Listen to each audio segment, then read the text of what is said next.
Hello everyone, I welcome to Arc Genesis. तो आप लोगों का एग्ज़ाम हो गया है और काफ़ी कुछ डिफरेंट देखने को मिला इस बार एग्ज़ाम में भी। ऑल्दो मुझे ये टॉपिक पर वीडियो बनाना कुछ ऐसा पसंद आता नहीं है, क्योंकि इसमें कुछ सीखने को मिलता नहीं है। लेकिन सुबह से आपने एग्ज़ाम दिया, दोपहर के बाद ही 1 बजे के बाद मुझे बहुत सारे मैसेज आने लगे और मुझे भी लगा कि आपसे डिस्कस कर लेना चाहिए, क्योंकि कुछ बच्चों का एग्ज़ाम बहुत अच्छा गया। मैंने एक सर्वे कराया था, अराउंड 1400-1500 लोगों ने उसमें पार्टिसिपेट किया। आई विल शो यू, आपको थंबनेल में भी आइडिया लग गया होगा कि क्या रहा उस चीज़ का। खैर एनीवेज, तो ये एजुकेशन चैनल है, तो हमारा जो डिस्कशन होना चाहिए नॉर्मली पढ़ाई से रिलेटेड। बट अगेन अभी आप काफ़ी एग्ज़ाम बच्चों को प्रॉब्लम रहती है, एग्ज़ाम देने के बाद उनको पता नहीं चलता है, तो मैंने इसलिए एक छोटी वीडियो बनाने का सोचा है। लेट्स सी कि हम अभी क्या कर सकते हैं, what the options we are having, और अभी आपके पास क्या ऑप्शन है। और जिन बच्चों का पेपर थोड़ा बेकार गया है उनके बारे में थोड़ा बात करेंगे, और जो अच्छा गया होगा, लाइक जिनको अच्छा लग रहा है, जिनकी उम्मीद है कि they are scoring very well, so उनके लिए क्या आगे करना है, या फिर उनकी काउंसलिंग प्रोसेस तो हम बाद में डिस्कस कर लेंगे। ठीक है, तो अगर हम एक छोटी चीज़ देखा जाए तो पैटर्न समहाउ सेम रहा है, जहाँ तक मुझे स्टूडेंट से बात करके पता चला है। ऐसा नहीं है, कुछ match the following type question दिए गए हैं, बट ऐसा नहीं था जैसे कि हमें पैटर्न पता था, पैसेजेस वगैरह आए थे और पैसेज के नॉर्मली उसी लेवल के थे, रिडल्स वगैरह आते हैं। तो अभी तक ये जो पेपर है आप लोगों को पता है, मुझे या फिर किसी भी अदर पर्सन को जिसने एग्ज़ाम नहीं दिया उनको नहीं पता है, ज़्यादा नहीं पता है। और नॉर्मली क्या होता है कि ये पेपर 3-4 दिन के अंदर COA इसको पब्लिक डोमेन में डालती है, और जैसे ही एक पेपर आएगा हम उसको डिस्कस कर लेंगे अलग से वीडियो लाइव क्लास लेके। ठीक है, तो आज हमारा टॉपिक वो चीज़ नहीं है। तो अगर हम देखा जाए कि पेपर से पहले जब आप गए थे तो सब कुछ ठीक ही चल रहा था, आई गेस आप मोटिवेटेड भी थे, सब कुछ सही था। और एक चीज़ नोटिस की गई है, कुछ बच्चों ने मुझे बताया कि सर्वर साइड इश्यूज देखने को मिले। जैसे एक उडुपी एक डिस्ट्रिक्ट है, एक है कर्नाटका में, वहाँ पर बताया गया है कि उनका 1.5 घंटे वैसे ही ख़राब हो गया, आधा घंटा काम हुआ सर्वर का, उसके बाद और सर्वर डाउन हो गया। उसके बाद उन लोगों ने 1 घंटा एक्स्ट्रा दिया, बट अगेन वो 3 घंटे का पेपर 1.5 घंटे का उनको ओवरऑल टाइम मिला। और ये टाइम की प्रॉब्लम नहीं है, ये मेंटल पीस भी होती है एग्जाम से पहले। ऐसे कई सारी चीज़ों में देखने को मिला कि वहाँ पर लाइक उनके ऑप्शंस नहीं आ रहे थे और बार बार उनको क्लिक करना पड़ रहा था। बट अगेन उसमें कुछ कर नहीं सकते हैं, क्योंकि यही होता है कि they are not responsible at all. अगर NTA है, वहाँ पर भी इतने सारे बच्चे एग्ज़ाम देते हैं, सब कुछ चीज़ है, वहाँ तो कोई प्रॉब्लम नहीं रहती है। लेकिन अब ऐसे में क्या किया जा सकता है, जिन लोगों के साथ हुआ है देवर अनफॉर्चुनेट, क्योंकि मुझे नहीं लगता पर्सनली कि ऐसा कुछ ऑप्शन देंगे वे लोग। लेकिन आपको अपनी तरफ से क्या करना चाहिए, you call them, you drop a message on the WhatsApp, और you please send a email to them, so that उनको पता चल जाए। और अगर पता चलने का फ़ायदा होगा कि आप उनको शायद अगली बार के लिए थोड़ा इम्प्रूव कर पाएंगे।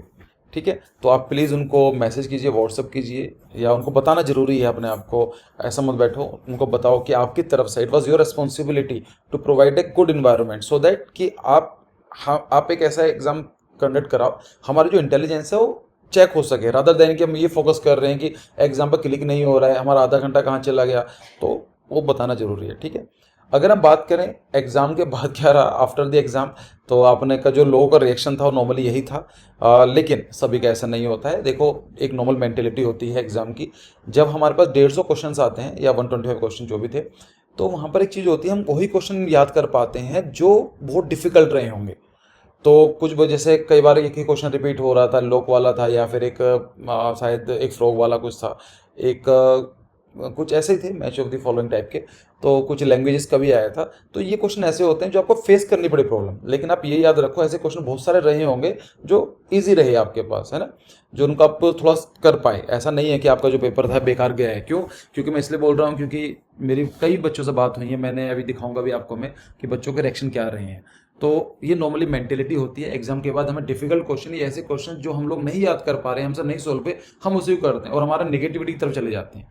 ठीक है, तो मैंने एक सर्वे कराया था अपने इंस्टाग्राम पर, जिसके अंदर 1500 लोगों ने पार्टिसिपेट किया। और अगर आप एक चीज़ नोटिस करेंगे तो 485, मतलब अगर आप देखेंगे तो आधे से ज़्यादा बच्चों ने बोला है कि इट वाज मॉडरेट। और अगर इजी को भी काउंट कर लेते हैं, ऐसे बहुत सारे बच्चों को मुझे मैसेज आए लिटरली कि जिन लोगों ने बोला कि सर पेपर बहुत ही अच्छा गया हम लोगों का, और इट वाज लाइक कि सेम लाइन पे था। तो ये भी चीज़ मैटर करती है। तो अगर आप देखेंगे 485 प्लस 90, तो it will come around 570 something.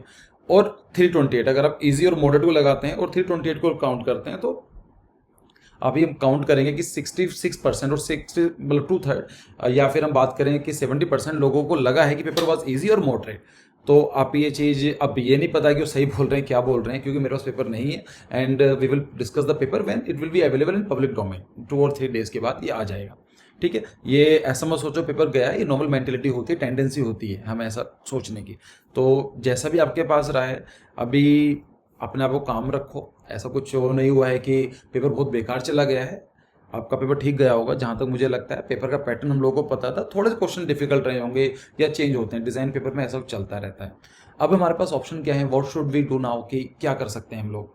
तो मैंने 3 ऑप्शंस आपके लिए सोच के रखे हैं, और भी हो सकते हैं।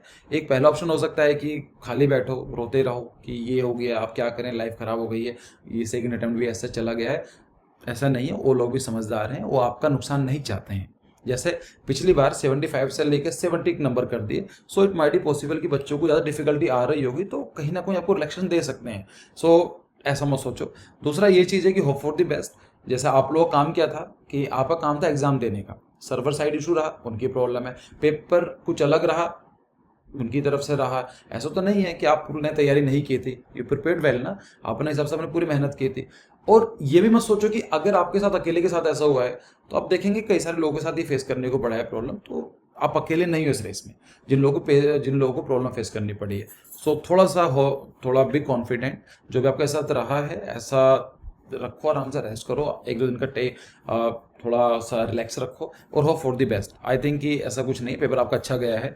जहाँ तक मैंने लोगों से बात करी है, जो मुझे अपना ओवरऑल जो मुझे लगा है कि पेपर वाज कंफर्टेबल। थोड़ा सा डिफिकल्ट कुछ क्वेश्चन में रहा है कुछ बच्चों को फेस करने के लिए, लेकिन अगर हम ओवरऑल देखें तो ऐसा भी नहीं था, ठीक है। अगर तीसरी स्ट्रेटजी है जो मुझे लगता है कि जिस पर आपको फोकस करना चाहिए, जो अगर आपकी जगह में होता, then I will choose this option, start preparing for the JEE paper 2। आपके पास 15 दिन है, देखा जाए तो अराउंड, कुछ ऊपर नीचे हो सकते हैं। और मैं आपसे बोलूँगा कि आज कुछ मत करो, आज का दिन रेस्ट ले लो। और अगर आप चाहो तो, अगर आपने मेहनत की है पिछले 3-4 दिन में, अगर आपका माइंड एक तरह से बहुत एग्जॉस्ट हो चुका है, तो आई विल से कि आप कल का भी दिन ले लो, रेस्ट कर लो। कल का दिन ऐसा कर लो कि आप थोड़ा प्लान बना लो क्या करना है। जैसे make plan for the next 2 weeks, आपके पास अराउंड 14 डेज हैं, तो कल का दिन ले भी लोगे तो 2 वीक बचेंगे अपने पास। 2 वीक का प्लान बना लो कि मुझे कैसे कैसे काम करना है, if you are dedicatedly targeting for the JEE और आर्किटेक्चर कॉलेजेस, ठीक है। 2 वीक के अंदर आपका पूरी प्रिपरेशन चल भी रही थी, 2 वीक के अंदर कैसा करना है उसकी आपकी स्ट्रेटजी होगी, उसको हम कभी अलग डिस्कस कर लेंगे। और अगर देखा जाए हल्का सा हम एक छोटा सा अगर हम डिस्कस करना चाहें, so it can be maths, aptitude and drawing. नाटक चला गया, जो होना था हो गया। वो अभी क्या फोकस करना है, या तो हम लोग रोते रहें, जो चला गया उस पर फोकस करें, या फिर जो चीज़ हम अब अचीव कर सकते हैं उसको टारगेट करें। तो ऑप्शन आप दोनों के पास है, आपके पास दोनों ऑप्शन है। तो या तो आप तैयारी करोगे एग्जाम के लिए, 15 डेज है, काफ़ी ज़्यादा टाइम होता है। तो देखो जेईई के अंदर 3 पैटर्न आते हैं, मतलब 3 पार्ट्स आते हैं, math, aptitude and drawing.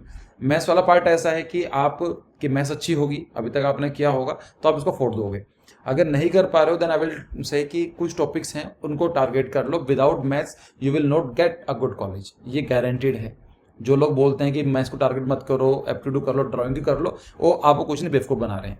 400 number का पेपर आता है, मैथ्स हटा दोगे 300 नंबर का पेपर बना हुआ है। 300 नंबर में से 280 या 290, 300 लाना नेक्स्ट टू इम्पॉसिबल है। ये सच्चाई है, आप फिर उसमें अटक जाओगे 200-250 के आसपास, 220-230 के आसपास। सो आप मैथ्स को इग्नोर नहीं कर सकते हो। आई विल सजेस्ट यू, अगर आपकी मैथ्स अच्छी है उसको रिवाइज करो और अच्छी तरीके से अगर कहो। अगर किसी वजह से मैथ्स अच्छी नहीं है, डू वन थिंग, आप कुछ मेजर टॉपिक्स हैं, टॉपिक कौन कौन से हैं मैंने टेलीग्राम चैनल पर डाले हुए थे, आप उनको देख लेना, दोबारा डाल दूंगा मैं। तो उन टॉपिक को टारगेट कर लो जो पिछले 5 साल का जो मैंने एनालिसिस किया था पैटर्न का, जहाँ से मेजर क्वेश्चंस आ रहे हैं, ठीक है। फिर आपका बचा एप्टीट्यूड के अंदर क्या है कि 35 क्वेश्चन आएंगे आपके प्लान मिरर। इसका बहुत पैटर्न होता है, एनटीए का बहुत सिंपल है, आपको बहुत ही बता देती है कैसे क्वेश्चन आते हैं, आप उनको टारगेट करो। 35 में से आप 33 इजीली कर सकते हो, बहुत आसान होते हैं। एक क्वेश्चन डिफिकल्ट मैं इसलिए बोल रहा हूँ कि ह्यूमन एरर हो सकता है आपसे, या वहाँ पर क्लिक नहीं हुआ, ठीक है। लेकिन 35 में से इजीली आप कर सकते हो 33 को, ठीक है। बाकी बचे 15 क्वेश्चन जीके हैं। तो जीके के अंदर भी आप देखेंगे, जीके भी 2 तरह की आती है, आर्टिफिशियल जीके और एक आती है लाइक जनरल नॉलेज जो बेसिक होती है। देखो आर्टिफिशियल जीके की मैंने 11-12 स्लाइड बनाकर डाली हुई हैं सेट, और मैं ट्राई करूंगा अगले कुछ दिनों में आपके और स्लाइड लेकर आऊँ मैं और कुछ डिस्कस करें। कुछ ऐसा टॉपिक जो मुझे लगता है एग्जाम पूछे जा सकता है, चाहे इन्वायरमेंट के ऊपर हो सकता है, चाहे वो क्लाइमेटोलॉजी हो सकता है, या किसी और चीज़ों के ऊपर भी, ठीक है। आप वहाँ से कवर अप कर लेना। वहाँ पर भी अगर एप्टीट्यूड के अंदर 180 समथिंग 200 में से इजीली आ सकते हैं, ज़्यादा डिफिकल्ट नहीं है, ये भी सच्चाई है। बचा ड्राइंग एक ऐसी चीज़ है, यू नीड प्रैक्टिस। अभी आपने प्रैक्टिस करते आए होगे तो बहुत अच्छी बात है। अगर आपने प्रैक्टिस नहीं की होगी, 15 दिन है, उनको कर लो, ईजी होते हैं नंबर स्कोर करना। आपके 100 में से 70 नंबर भी यहाँ पर आ गए तो आपके अराउंड 280 टू 90 कम से कम नंबर बन जाते हैं, ज़्यादा मुश्किल नहीं है। तो अभी आज का दिन आप रेस्ट लो, कल आप थोड़ा प्लानिंग कर लो और परसों से फिर से स्टार्ट करते हैं। ऐसा नहीं है कि everything happens for a good reason, ऐसा नहीं होता है कि अभी सब कुछ खत्म थोड़ा ही ना हुआ है। अभी एग्जाम तभी तो दिए जाते हैं, नाटा 1 नाटा 2 JEE 1 JEE 2, मतलब अटेम्प्ट की बात कर रहा हूँ मैं, इसलिए दिए जाते हैं कि अगर एक पेपर बेकार जाए तो अगर ना बेस्ट आउट ऑफ 2 को हम टारगेट करेंगे। So I am really proud of you. मैं आपको सही बताऊँ, मैंने आप लोगों को देखा है पढ़ते हुए कि मैं भी शायद आपके साथ लगा हुआ था काफ़ी टाइम से। तो मुझे इतने लोगों के मैसेजेस आते हैं, इंस्टाग्राम पर भी आते हैं, व्हाट्सएप भी करते हैं, और शायद आप जिन लोगों से मेरी बात हुई है आप भी जानते हैं कि मैं सभी का रिप्लाई करने की कोशिश करता हूँ। आइदर आपने हमारा कोर्स लिया है नहीं लिया हुआ है, क्योंकि हर बच्चे का कैरियर बहुत मैटर करता है। तो काफ़ी कुछ देखा है मैंने आप लोगों को ऊपर, आपने बहुत मेहनत की है, खासकर ऐसे सिचुएशन के अंदर कोविड जहाँ पर सारे के सारे एग्ज़ाम कैंसिल हैं, किसी को कुछ नहीं पता है, लेकिन आप 12th में आने के बाद, मतलब अभी आपने स्कूलिंग ही कंप्लीट की है, आपको इतना ज़्यादा सीरियसली आपने मेहनत की है। So one more thing, like ये जो स्टेटमेंट लिखी हुई है, ये एक ऐसी स्टेटमेंट है, मेरे फेवरेट सीनियर ने, मेरे फेवरेट टीचर ने मेरे लिए बोला था, और ये मुझे काफ़ी मोटिवेट करती है। तो कभी भी कोई पास होना या फेल होना, ये कोई आपके कैरेक्टर के ऊपर स्टेटमेंट नहीं है कि आप फेल हो गए तो आप बेवकूफ़ हो, या आप अनपढ़ हो, या फिर आपको नहीं आता है, इंटेलिजेंट नहीं हो। कुछ नहीं होता, it was a normal examination, मैं वहाँ पर परफॉर्म नहीं कर पाया, नहीं कर पाई, बस वो जो 3 घंटे का था उसको हम बोल सकते हैं, लेकिन हम ये नहीं कह सकते हैं कि मेरी पूरी पढ़ाई बेकार चली गई। ठीक है, सो पास और failure is not a statement on your character. ऐसे ही उनके लिए है जो बहुत अच्छा स्कोर कर पाए, उनके लिए ठीक है, लेकिन ये भी नहीं कह सकते हैं बहुत इंटेलिजेंट है। ठीक है, तो आप अगर कोई नंबर कम आ रहे हैं तो अपने आप को सैड फील करने की ज़रूरत नहीं है, अपने ऊपर कॉन्फिडेंट रहो। अच्छा, आपने अपने हिसाब से अच्छा दिया, आपने मेहनत किया, और यही काफ़ी था अभी तक के लिए। ठीक है, 15 दिन बचे हुए हैं, उसको और मेहनत करेंगे आगे। तो अभी तो एक अटेम्प्ट और बचा हुआ है ना जेई का। अच्छे कॉलेज से मतलब है ना, आर्किटेक्चर करना है तो कहीं से भी करो, जेई से करो या नाटा से करो, अभी भी ऑप्शन है हमारे पास। ठीक है, तो ये छोटी सी वीडियो मैंने सोची आपको बताने के लिए, बनाने के लिए, तो आप इसका थोड़ा सा काम रहो, सब कुछ इतना भी ख़राब नहीं है, पेपर ऐसा होता है नॉर्मली। अभी रिजल्ट आने तो 3-4 दिन के बाद रिजल्ट आ जाएगा, आपके नंबर अच्छे ही आएंगे। ठीक है, सो जल्दी मिलते हैं नई वीडियोज़ में। Thank you.